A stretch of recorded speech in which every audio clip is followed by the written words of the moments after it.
믿음은 세상의 상식과 다를 때가 많이 있습니다. 세상의 상식으로는 이해할 수 없는 일들이 믿음 안에서는 가능합니다. 그래서 성도는 세상의 상식이 아닌 믿음으로 세상을 바라보아야 합니다. 그런데 세상에서 믿음으로 살기란 결코 쉽지 않습니다. 왜냐하면 세상은 믿음을 인정하지 않기 때문입니다. 세상은 믿음으로 사는 사람들을 죄송한 표현이지만 바보라고 말을 합니다. 믿음을 가진 우리를 향하여 세상은 바보라고 조롱을 합니다. 그래서 오늘 제목을 바보인가 믿음인가 이렇게 정해보았습니다. 왜 세상 사람들이 우리를 바보라고 말을 합니까? 그들의 상식과 맞지 않고 비이성적이고 비합리적이기 때문입니다. 그런데 세상 사람들이 모르는 한 가지가 있습니다. 바로 하나님입니다. 그들이 하나님을 모르기 때문에 우리를 향하여 비이성적이고 비합리적이다 말을 합니다. 만약 그들이 하나님을 안다면 과연 이렇게 말할 수 있겠습니까? 하나님은 어떤 분이십니까? 하나님은 전능하신 분이십니다. 그 전능하신 하나님께서 그 백성들을 결코 고아와 같이 버려두지 않으십니다. 그리고 눈동자같이 지키시겠다고 약속하셨습니다. 이 약속을 믿는 믿음으로 세상에서는 바보처럼, 그러나 하나님 앞에서는 진정한 승리자로 살아가는 복된 성도님들 되시길 소망합니다. 오늘 본문은 이삭에 대한 이야기가 기록되어 있습니다. 이삭하면 어떻습니까? 이삭에 대해서 어떤 느낌을 가지고 계십니까? 저는 어릴 적에 이삭을 아주 무시하였습니다. 이삭 같은 사람 어떻게 믿음의 조상이 되었을까? 이렇게 연약하고 나약한 사람이 어떻게 믿음의 조상이 되었을까? 이런 생각을 하였습니다. 성경을 읽어봐도 이삭이 한 특별한 일이 없습니다. 그가 특별하게 위대한 일을 하였다라고 평가할 만한 일이 전혀 없어 보입니다. 그래서 많은 분들이 이삭을 이렇게 무시합니다. 연약하고 나약한 사람. 네, 과연 이삭이 그렇습니까? 이삭은 아브라함의 아들로 누구보다 귀하게 태어났습니다. 100세에 낳은 아들, 얼마나 귀합니까? 그런데 이 100세에 낳은 귀한 아들이 당한 경험이 무엇입니까? 아버지로부터 죽임을 당할 뻔하였습니다. 아버지는 진심으로 이삭을 죽이려고 하였습니다. 하나님의 명령에 따라 이삭을 바치는 것입니다. 이삭은 이때도 무기력하게 제단에 누워 있었습니다. 그래서 이삭을 우리는 미련한 사람이라, 연약한 사람이라 말을 합니다. 그런데 과연 이삭이 정말 미련하고 연약한 사람이었습니까? 이삭은 연약한 사람이 아니라 사실은 누구보다 믿음이 강하였습니다. 믿음이 강하기 때문에 우리의 생각을 뛰어넘는 완벽한 믿음을 가지고 있었기 때문에 우리의 눈에는 이삭은 연약하고 나약한 사람으로 보일 뿐입니다. 그러나 이삭은 하나님을 향한 믿음으로 그 모든 일을 다 받아들였습니다. 이 당시 이삭의 나이를 학자들에 의하면 10대 중후반 정도로 봅니다. 우리 중고등학생의 나이입니다. 우리 중고등학교 자녀들을 둔 부모님들, 우리 자녀들이 중고등학교 때쯤 생각해보면 어떻습니까? 이 자녀들이 이기기가 쉽지 않습니다. 이제 덩치도 커지고 힘도 있고 목소리도 커집니다. 매일 전쟁이지 않습니까? 우리 부모님들 이야기를 들어보면 날마다 전쟁입니다. 그런데 아버지가 아들을 죽이려고 한다. 요즘 같으면은 큰일이 날 것입니다. 난리가 날 것이면 경찰에 신고하고 혹은 싸우고 아버지의 칼을 빼앗아서 오히려 아들이 아버지를 찌르려고 하는 그런 일들이 일어났을 것입니다. 이삭이 그 정도의 힘을 가지고 있을 나이입니다. 그런데 이삭은 어떻게 하였습니까? 받아들입니다. 그가 연약해서가 아니라 하나님의 약속을 믿었기 때문입니다. 그는 전능하신 하나님께서 그와 함께 계셨음을 온전히 믿는 믿음을 가지고 있었습니다. 오늘 본문은 이러한 이삭의 믿음을 잘 보여주고 있습니다. 이삭은 흉년이 오자 그랄 땅으로 이주를 합니다. 이것이 아버지 아브라함과의 큰 차이점입니다. 이삭의 믿음입니다. 아버지 아브라함은 가나안 땅에 흉년이 들었을 때 어디로 갔습니까? 애굽으로 내려갔습니다. 하나님께서 약속하신 약속의 땅을 저버리고 애굽으로 갔습니다. 그런데 이삭은 애굽으로 가지 않습니다. 가나안 지역에 있는 그랄로 옮겨갈 뿐입니다. 하나님을 믿었기 때문에 가능한 결정입니다. 그리고 이렇게 그랄 땅으로 갔을 때 하나님께서 주신 놀라운 결과가 있습니다. 바로 100배의 결실을 얻게 되는 것입니다. 큰 거부가 됩니다. 여기에 대해서 창세기 26장 12절에서는 여호와께서 복을 주심으로 이렇게 말씀합니다. 그가 하나님을 믿어서 흉년에도 애굽으로 가지 않고 가나안 땅에 머물렀더니 하나님께서 복을 주셨습니다. 그런데 문제는 여기서부터 시작이 됩니다. 블레셋 사람들, 그랄 지역을 지배하던 블레셋 사람들은 어떻습니까? 하나님을 알지 못합니다. 그저 이삭이 복을 받는 것을 보고 배아파할 뿐입니다. 이삭 그들의 입장에서는 이방인이 들어와가지고 갑자기 큰 부자가 되었습니다. 얼마나 배가 아프겠습니까? 그래서 이삭을 쫓아냅니다. 블레셋의 왕 아비멜렉은 이삭의 모든 우물들을 막아버리고 이삭에게 떠나라고 강요합니다. 이 우물을 막는다는 것 어떤 일입니까? 당시의 우물은 귀한 재산이었습니다. 근데 만약에 개인이 이 우물을 가지고 있다면 어떻겠습니까? 이 우물의 물을 돈을 받고 팔게 되고 큰 재산을 모을 수 있었습니다. 고대 사회에는 이것이 더욱 심하였습니다. 특별히 이삭과 같이 목축하는 자들에게 우물은 필수적이었습니다. 이것은 중요한 생계의 수단입니다. 우물이 없으면 목축을 하는 것 자체가 너무나 어려운 것입니다. 그리고 그와 동시에 우물이 있다면 재산 정도가 바뀝니다. 우물 하나는 금광 하나에 비견될 수 있었습니다. 근데 아비멜렉이 이러한 이삭의 우물들을 모두 다 막아버렸습니다. 이쯤 되면 이삭의 입장에서는 찾아가서 따지든지 싸우든지 해야 되지 않겠습니까? 그런데 이삭은 그렇게 하지 않습니다. 조용히 떠나갑니다. 이 조용히 떠나가는 모습 속에서 블레셋 사람들은 더 큰 문제를 만들어냅니다. 이삭이 조용히 떠나가니까 블레셋 사람들의 생각에 이삭이 어떤 사람으로 보이겠습니까? 만만해 보입니다. 그래, 이삭은 저 사람은 언제든 우리가 괴롭힐 수 있어. 언제든지 빼앗을 수 있어. 그래서 가는 곳마다 시비를 걸어옵니다.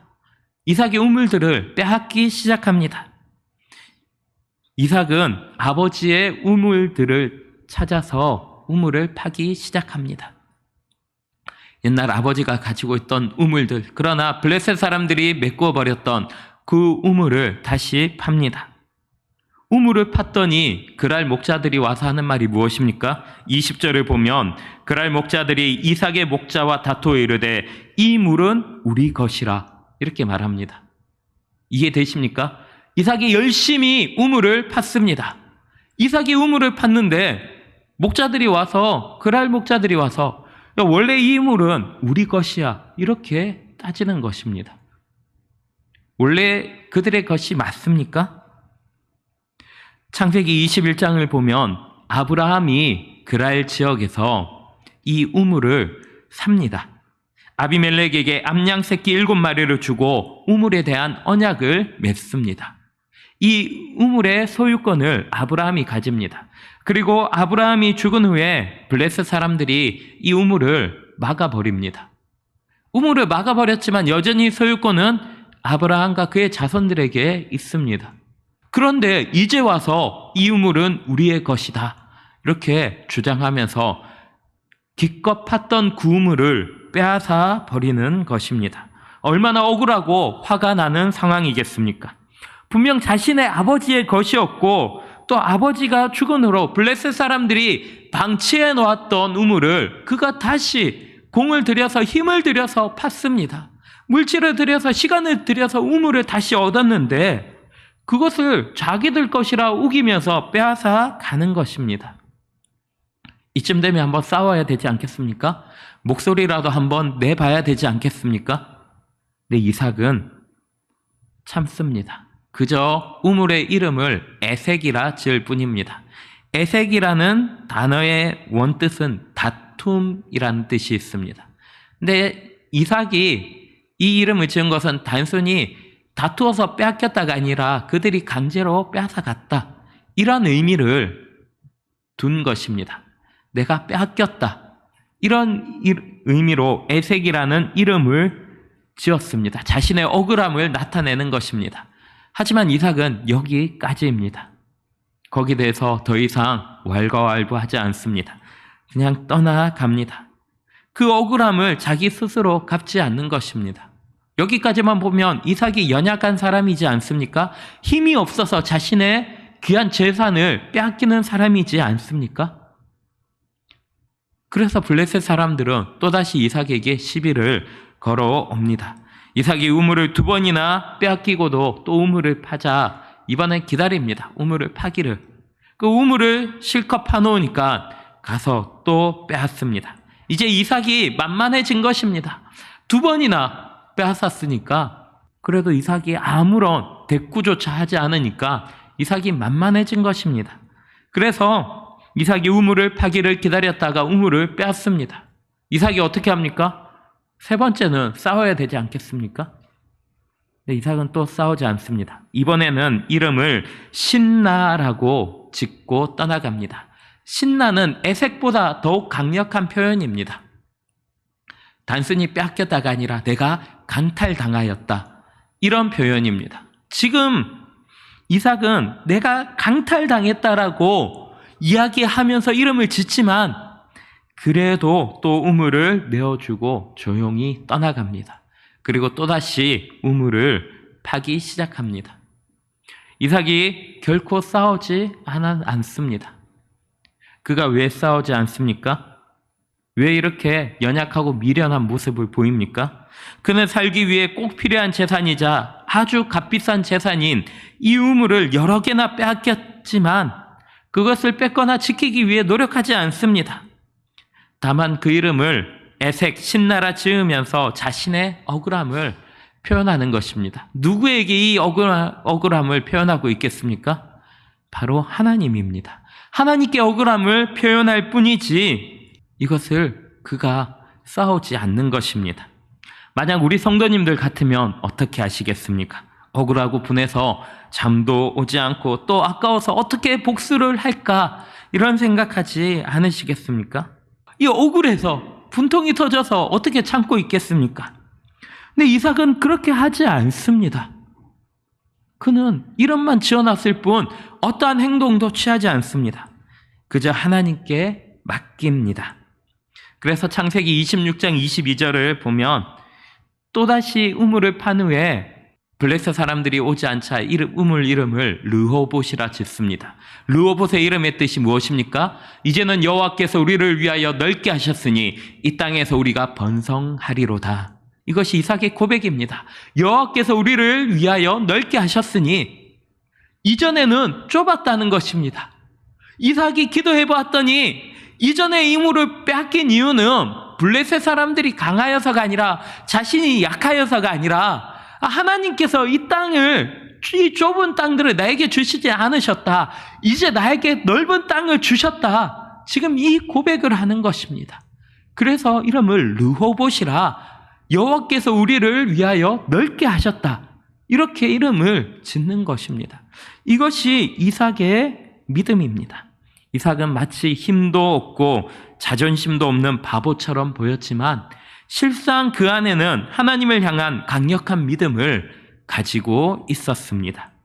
창세기 26장 3절과 4절을 보면 이 땅에 거류하면 내가 너와 함께 있어 내게 복을 주고 내가 이 모든 땅을 너와 내 자손에게 주리라. 내가 내 아버지 아브라함에게 맹세한 것을 이루어 내 자손을 하늘의 별과 같이 번성하게 하며 이 모든 땅을 내 자손에게 주리니 내 자손으로 말미암아 천하 만민이 복을 받으리라. 아멘. 이 약속은 이삭이 그랄 땅으로 갈 때 받은 약속입니다. 하나님께서 이미 약속을 주셨습니다.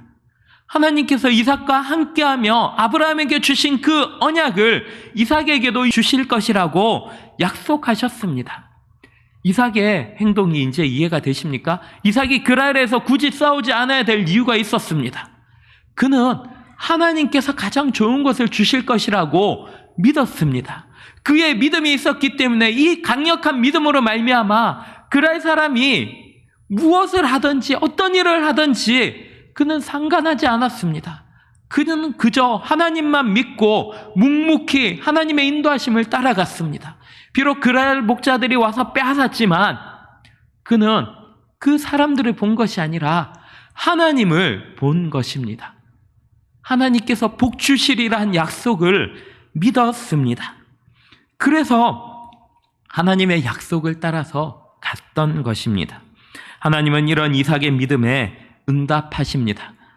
하나님은 이삭과 함께 있으면서 복을 주고 번성하게 하겠다고 다시 한번 약속을 주십니다. 이삭의 참음에 대한, 이삭의 믿음에 대한 상을 오늘 본문을 통해서 다시 한번 주시는 것입니다. 그리고 이 약속이 이루어집니다. 블레셋 사람들의 입장에서 생각해 보면 어떻습니까? 이삭이 만만했습니다. 저 이방인이 우리 땅에 와서 큰 부자가 되었는데 우리가 한번 괴롭혀 보자 하고 갔더니 괴롭혔더니 도망갑니다. 계속 도망갑니다. 오히려 자신들에게 우물이 생깁니다. 그래서 3번이나 빼앗았습니다. 근데 그들도 생각이란 걸 하지 않았겠습니까? 우물을 빼앗았는데 신기하게 이삭이 우물을 파면 우물이 나옵니다. 그들이 얻지 못했던 우물들도 이삭이 우물을 얻는 것입니다. 이 정도 되면 블레셋 사람들도 생각을 했을 것입니다. 이삭에게는 뭔가가 있다. 저 사람이 우리와 싸우지 않고 한 번도 우리를 향하여 대적하지 않고 그냥 우물을 주고 간 것은 특별한 무엇인가가 있다. 이것을 깨닫게 된 것입니다. 하나님께서 깨닫게 하셨습니다. 그래서 아비멜렉이 이삭을 찾아옵니다. 그리고 무엇을 합니까? 26장 28절에서 이렇게 이야기합니다. 그들이 이르되 여호와께서 너와 함께 계심을 우리가 분명히 보았으므로 우리의 사이 곧 우리와 너 사이에 맹세하여 너와 계약을 맺으리라. 이렇게 이야기합니다. 지금 계약을 맺자라고 찾아왔습니다. 이전에는 무조건 윽박지르고 쫓아내었는데 이제 계약을 맺자고 합니다. 우리가 이렇게만 읽으면은 이 뉘앙스를 잘 알 수 없습니다. 근데 29절을 보면은 이들이 어떤 마음으로 왔는지 알 수 있습니다. 너는 우리를 해하지 말라. 이전에는 블레셋 사람들이 강자였습니다. 자신들이 강하다 생각했습니다. 이삭 정도는 언제든 괴롭히고 언제든 빼앗고 덤비기만 하면은 언제든 이길 수 있다라고 생각하였습니다. 근데 이제 상황이 바뀌었습니다. 아비멜렉이 이삭에게 찾아가서 요청하는 바가 무엇입니까? 언약을 맺자고 말하는 이유가 무엇입니까? 너는 우리를 해하지 말라. 이제 강자가 누구인지 드러난 것입니다. 누가 강자입니까? 이삭이 강자입니다. 계속 도망만 다녔는데, 계속 뺏기기만 했는데 어떻게 이삭이 강자가 되겠습니까? 하나님이 함께 계심을 본 것입니다. 하나님이 함께 계셨더니 이삭이 강자가 되었습니다. 이것이 이삭의 믿음입니다. 그는 미련하게 뺏기기만 했습니다. 세상 사람들의 입장에서는 그는 만만해 보였고 비이성적이고 비합리적인 사람이었습니다. 언제든지 무시할 수 있는 사람이었습니다. 그런데 하나님이 함께 하시니까 더 이상 이삭은 만만한 사람이 아니었습니다. 블레셋에게 있어서 가장 두려운 사람이 바로 이삭이 되었습니다. 이삭과 만약 언약을 맺지 않으면, 이삭이 용서하지 않으면 그들이 멸망당할 것이라고 여겼습니다. 그래서 왕이 가서 이삭에게 엎드려서 용서를 구하는 것입니다. 너는 우리를 해하지 말라. 바꿔 말하면 우리를 살려주소서 요청하는 것입니다. 블레셋의 입장에서 겁주고 위협하면 되는 존재였던 이삭이 이제는 두려운 존재가 된 것입니다. 이삭은 바보와 겁쟁이가 아니라 하나님께서 함께 하시는 하나님의 사람이었습니다. 온전히 하나님의 약속을 믿고 하나님께서 행하시는 그때를 기다리는 믿음의 사람이었습니다. 이삭이 하나님을 믿고 온전히 하나님만 바라보았더니 이삭은 아무 일도 안 해도 하나님께서는 그를 통하여 상황을 역전시켜 주셨습니다. 성경에서 이삭이 위대한 일을 하지 않은 이유가 바로 여기에 있습니다. 이삭은 자신의 능력으로 특별한 일을 하지 않습니다. 온전히 하나님만 믿었습니다. 하나님께 의지하였습니다. 하나님께 기도하였습니다. 하나님께 맡겼습니다. 그리고 하나님은 그를 세상 누구보다 강한 자로 만들어 주셨습니다. 사랑하는 성도 여러분, 이삭은 힘없는 바보가 아니라 믿음의 사람이었습니다. 그는 모든 문제를 사람의 방법이 아닌 하나님의 방법으로 해결하였습니다. 그저 하나님께 맡겼습니다. 하나님의 약속을 붙잡고 살았습니다. 그리고 하나님은 그와 함께 하시며 그의 모든 문제를 해결해 주셨습니다. 우리는 살면서 많은 문제를 당하게 됩니다. 우리 성도님들, 만약에 삶에 문제가 생기면 가장 먼저 하시는 것이 무엇입니까? 보통의 사람들은 먼저 고민을 합니다. 왜 이런 일이 생겼을까? 그리고 내가 어떻게 하면 이 일을 해결할 수 있을까? 지금 내 재산은 어느 정도인가? 물건 팔 수 있는 것 무엇이 있을까? 이것부터 생각합니다. 그리고 과연 누가 나에게 도움이 될 수 있을까? 어떤 사람, 어떤 돈 있는 사람, 어떤 유력한 사람, 어떤 친척을 찾아가야 될까? 고민을 합니다. 그리고 이 방법 저 방법 다 써봅니다. 다 해보고 해봐도 안 될 때 마지막으로 내리는 결론이 무엇입니까? 그제서야 옆에서 충고를 해줍니다. 기도 한번 해봐. 목사님 찾아가봐. 그 전까지는 그렇게 충고해도 안 들립니다. 내가 할 수 있어. 내가 해볼 거야. 네. 모든 것을 다 해봐도 안 되면은 그제서야 기도를 합니다. 이것이 많은 분들의 방법이지 않습니까? 물론 믿음이 너무 확실해서 기도하면 단번에 다 이루어질 거니까 내가 일단 내 능력의 한계를 시험해 본 다음에 기도하겠어. 이렇게 결단하신다면 문제가 되지 않습니다. 근데 안타깝게도 많은 분들이 그런 생각을 하지 못합니다. 기도하지 못합니다. 막상 예배 나오면 하나님 앞에 예배 드리면서 기도할 때는 그래 기도가 전부야, 기도가 힘이야 하지만 막상 집에 돌아가면, 세상에 나가면 기도하는 것을 잊어버립니다. 문제가 생기면 기도하기보다 이 문제를 어떻게 내가 해결할 수 있을까에 더 집중합니다. 문제가 잘 되면 내가 잘해서, 문제가 해결되지 않으면 하나님께서 도와주시지 않아서, 하나님의 뜻이 아니라서 이렇게 이야기를 합니다. 이러한 모습은 하나님께서 기뻐하시는 모습이 아닙니다. 하나님은 우리의 기도를 들으십니다. 우리에게 귀 기울이고 계십니다. 사실은 우리가 기도하지 않아도 하나님은 우리의 모든 상황을 알고 계십니다. 우리가 기도하지 않아도 하나님은 얼마든지 일하실 수 있습니다. 그런데 왜 하나님은 일하지 않으십니까? 우리가 고난당하는 것이 좋아서, 우리가 고난당하는 것을 기뻐해서 그러십니까? 그것이 아니라 우리가 하나님 찾기를 기다리시는 것입니다. 하나님은 우리가 하나님을 찾음으로 하나님을 인정하기를 원하십니다. 하나님을 믿고 의지하기를 기다리시는 것입니다. 그리고 우리가 하나님 앞에 기도할 때 우리의 작은 신음에 귀 기울이시고 응답하여 주십니다. 우리가 작게라도 조금이라도 기도하면 하나님은 즉시로 일하십니다. 그렇기 때문에 우리는 더욱 믿음으로 하나님께 기도하고 무엇보다 먼저 하나님께 맡겨야 하는 것입니다. 그런데 이렇게 하나님께 먼저 맡기는 모습을 세상 사람들은 이해하지 못합니다. 세상 사람들은 무엇이라 합니까? 우리를 미련하다 말합니다. 우리를 바보라 말합니다. 왜 그렇습니까? 그들은 그들의 상식이라는 한계에 갇혀있기 때문입니다. 그들의 상식으로는 결코 하나님을 모르기 때문에, 하나님의 능력을 모르기 때문에 그렇게 표현합니다.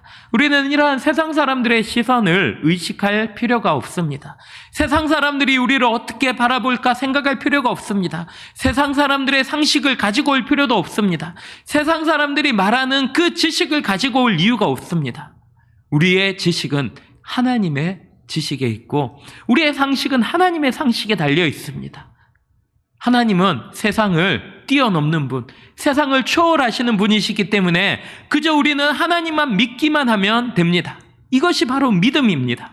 우리가 하나님을 믿고 하나님께 맡기기만 하면 오늘 이삭이 받은 축복이 오늘 우리에게도 임하게 되는 것입니다. 하나님께 맡기는 일이 허무한 일이거나 부족함이 될 수 없습니다.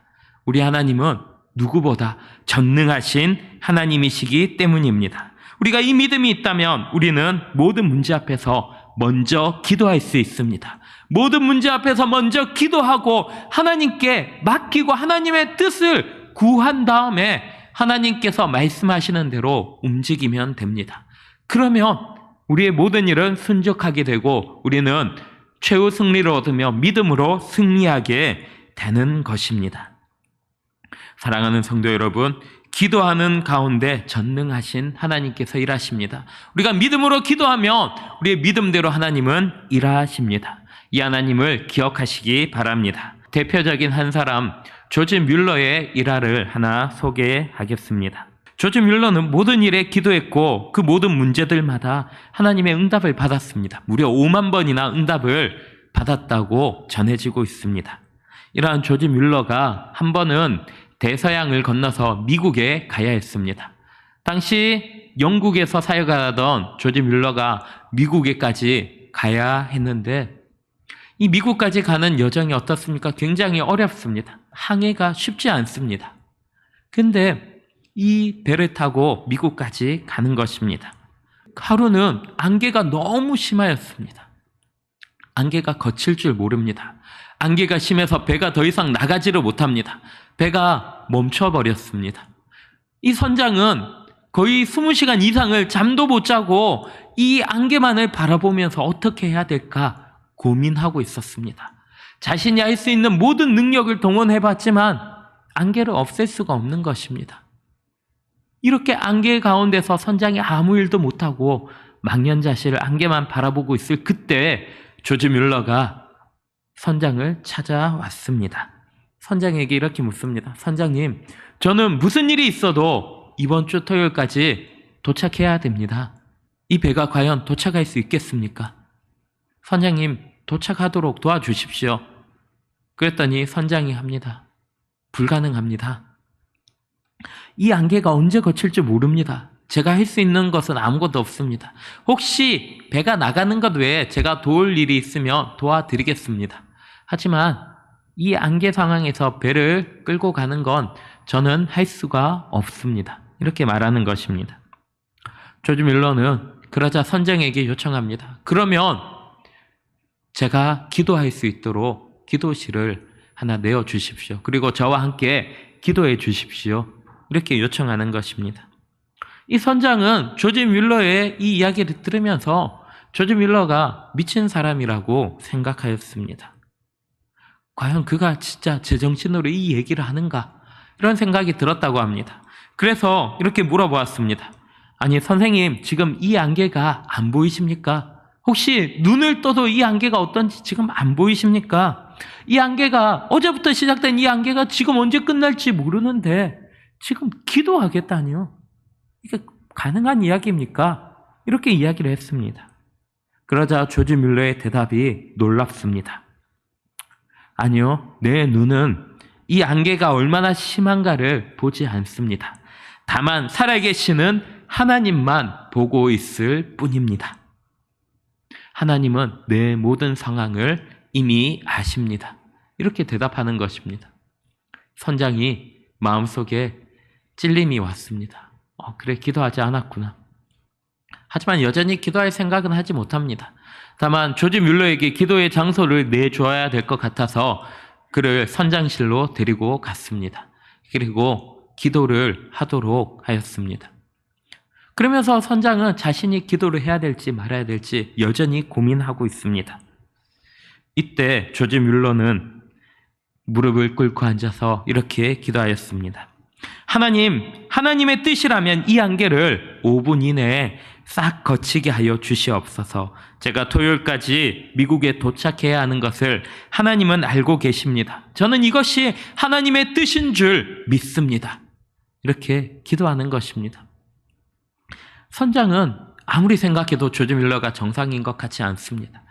그런데 그도 신앙이 있던 사람인지라 왠지 기도해야 될 것 같아서 무릎을 꿇으려고 했습니다. 근데 그때 조지 뮬러가 그의 어깨를 잡습니다. 그리고 그에게 말합니다. 선장님, 기도하지 않아도 됩니다. 선장님은 기도할 필요가 없습니다.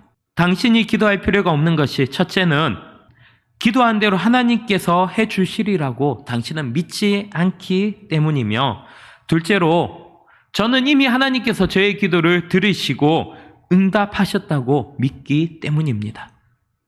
무슨 이야기입니까? 당신은 믿지 않지만 저는 믿습니다. 그리고 선장과 함께 선장실을 나섰습니다. 그리고 놀라운 광경을 보게 됩니다. 안개가 완전히 사라져 버린 것입니다. 이 이야기는 조지 뮬러가 직접 남긴 이야기가 아니라 이 선장이 조지 뮬러를 만난 이야기를 기록해 놓은 것입니다. 이 선장이 자신의 믿음 없음을 이 조지 뮬러를 통하여 다시 한번 고백하고 믿음을 고백하는 이야기입니다. 사랑하는 성도 여러분, 믿음은 이성적이고 합리적이지 않습니다. 믿음은 전혀 이성적일 수가 없습니다. 그러나 믿음은 이성을 초월하는 것입니다. 이성과 동떨어진 것이 아니라 이성을 뛰어넘는 것입니다. 이것이 바로 믿음입니다. 하나님은 인간의 이성과 한계에 국한된 분이 아니라 인간의 이성을 뛰어넘고 세상의 이치를 뛰어넘는 분이십니다. 하나님은 이 세상을 창조하시고 우리를 창조하신 분이시기 때문에 우리보다 더 많은 지혜로 더 놀라운 능력을 가지고 계십니다. 그렇기 때문에 우리는 비이성적이고 비합리적이라 할지라도 그저 하나님만 믿고 하나님만 바라보면은 이 세상에서 어떤 상황이든 어떤 환경이든 그 환경을 뛰어넘을 수 있는 것입니다. 이것이 바로 믿음의 힘입니다. 사랑하는 성도 여러분, 우리가 믿는 하나님은 어떤 분입니까? 여러분의 하나님은 어떤 분이십니까? 그저 멀리 동떨어져서 우리만 바라보고 있는 분입니까? 필요할 때, 때때로 그냥 생각날 때마다 우리를 조금씩 도와주는, 그러나 우리의 인생에 직접 관여할 수 없는 그러한 연약한 신입니까? 그렇지 않습니다. 우리가 고백하는 하나님, 우리가 믿는 하나님은 말 그대로 전능하신 하나님이십니다. 우리의 창조주시며 우리의 인생을 책임져 주시는, 우리를 인도하시는 전능하신 하나님이십니다. 이 하나님만 믿고 의지할 때, 이 하나님께 기도할 때 하나님은 우리의 모든 상황을 역전시키시며 우리로 하여금 이 땅 가운데서 완전히 승리하게 하여 주십니다.